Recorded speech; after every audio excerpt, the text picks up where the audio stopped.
আজকে শোনাবো শ্রীমৎ স্বামী ভূতেশানন্দজি মহারাজের রসবোধ।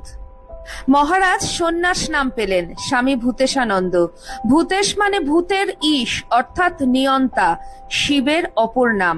ভূতেশানন্দ শব্দের ব্যাকরণগত অর্থ যিনি ভূতের ঈশ স্বরূপ, তিনি আনন্দ স্বরূপ।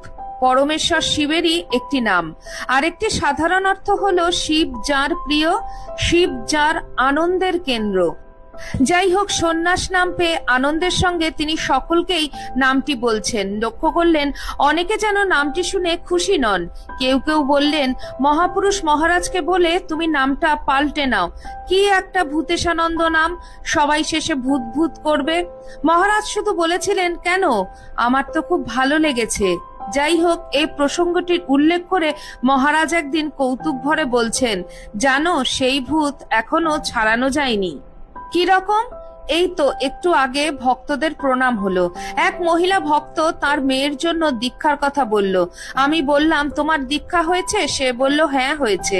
তোমার গুরুর নাম কি জিজ্ঞেস করাতেই আমতা আমতা করে বলছে, কি জানি ভূত ভূত, ঠিক মনে পড়ছে না।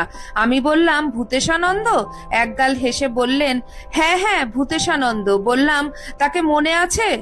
তিনি বললেন, হ্যাঁ মনে আছে, অনেকটা যেন আপনারই মতো। শুনে সবাই হেসে কুটোকুটি।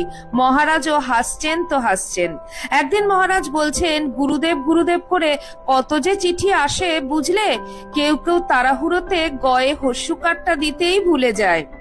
একবার একটি অনুষ্ঠানে উপস্থিত আছেন পরম পূজনীয় বীরেশ্বরানন্দজি মহারাজের সঙ্গে ভূতেশানন্দজি মহারাজ।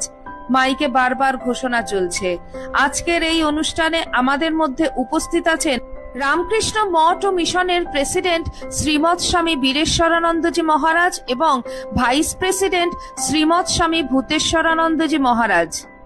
বেশ কয়েকবার ঘোষকের এই নাম উচ্চারণের বিভ্রাটে কৌতুক বোধ করে বীরেশ্বরানন্দজি মহারাজ ঘাটটা নিচু করে তাঁর দিকে বসা ভূতেশানন্দজিকে বলছেন, শুনছেন মশাই, আজকের এই অনুষ্ঠানে আমাদের মধ্যে উপস্থিত আছেন রামকৃষ্ণ মঠ ও মিশনের প্রেসিডেন্ট শ্রীমৎ স্বামী বীরেশ্বরানন্দজি মহারাজ এবং ভাইস প্রেসিডেন্ট শ্রীমৎ স্বামী ভূতেশ্বরানন্দজি মহারাজ।